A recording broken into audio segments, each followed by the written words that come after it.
Hi, it's Kim from Embodied Connections Australia, and my video this week was going to be a shameless plug for the next episode of my podcast, Doing It to Death, which lands this Sunday.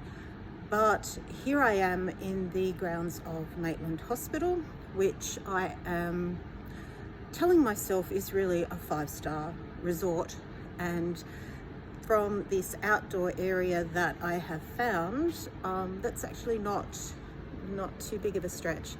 So I just thought that while I'm here, hopefully I'll be back home by the time this is posted tomorrow, but I just thought it was a good opportunity to actually share a little bit of my story and explain a little bit about how it is that I got to be here, not just physically here at the hospital, but also here in front of you.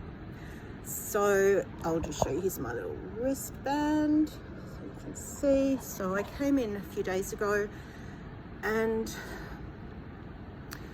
probably, gosh, it's almost a year ago now. So towards the end of September last year, I was in Maitland Hospital, the old Maitland Hospital. This is now the new Maitland Hospital, with a perforated bowel and sepsis, which was caused by very, very severe endometriosis, which I had had for many, many years. And after a number of failed attempts at getting help through various means, decided to try and manage it myself, which was not the smartest thing to do.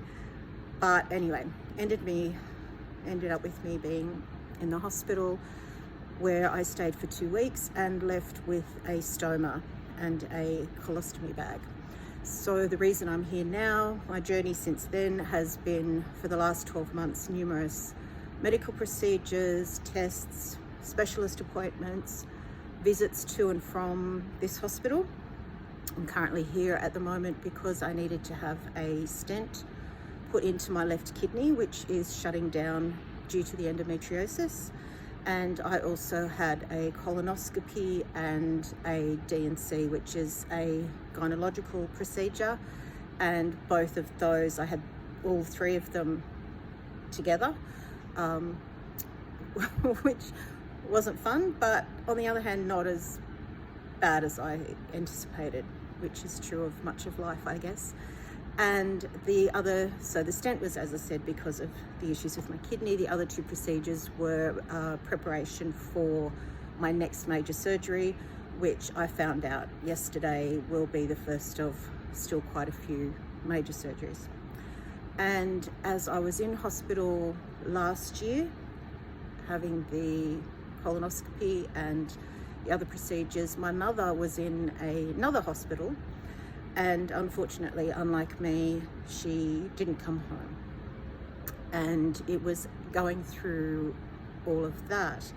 And it was actually on the way home from Mum's funeral, that literally, I don't know how else to describe it, but it was literally a download of training to be a death doula and doing this kind of work. Because what I think we're all very good at, and I'm not special. I know there are so many thousands and thousands and thousands of people who are dealing with health issues all the time. I'm actually meeting up with a friend of mine this weekend whose husband was diagnosed with blood cancer a week ago. So I'm not unique at all in the challenges that I've been living with these past 12 months. And the thing is that we've all become so used to dealing with health issues, but what we aren't good at is really accepting and coming to terms with the fact that we live in a body, and that body is going to get sick, and one day, whether we want to admit it or not, that body will die. And once we are able to come to terms with that, and we are able to accept that, then the consequences of that are that we can then start to decide how we want to live. And on the drive down here the other day, I got a phone call from my dad.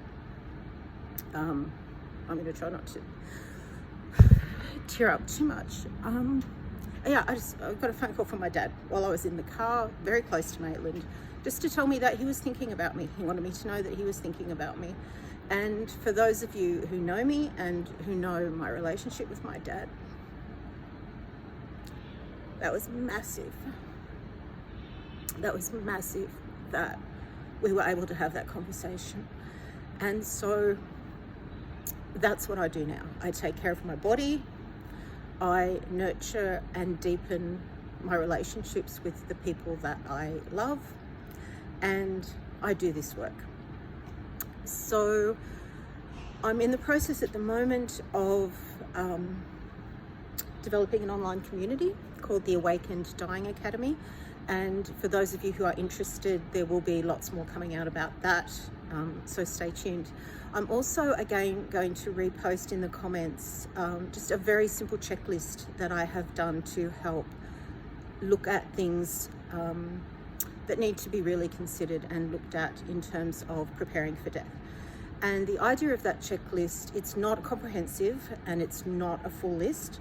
And the great thing about it from my point of view is that by signing up for that checklist, that will get you onto my email, into my email group, which will then give us a way to stay connected away from algorithms and, you know, faceless billionaire tycoons who try to control what information we get and how we get it. So that will really just move you into a space where we can start to connect on a different level.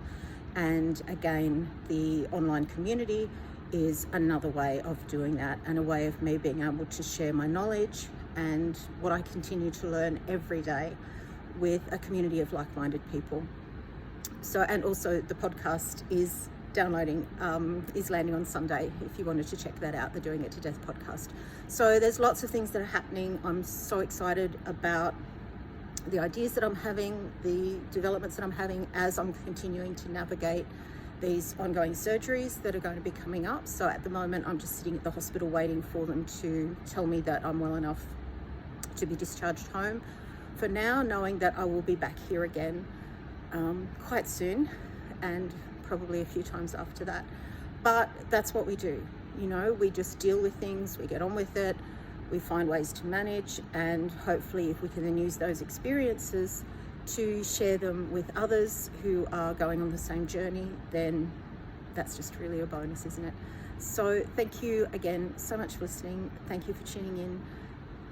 Take really good care of yourself, and I'll be staying in touch and hopefully see you again somewhere in one of those forums.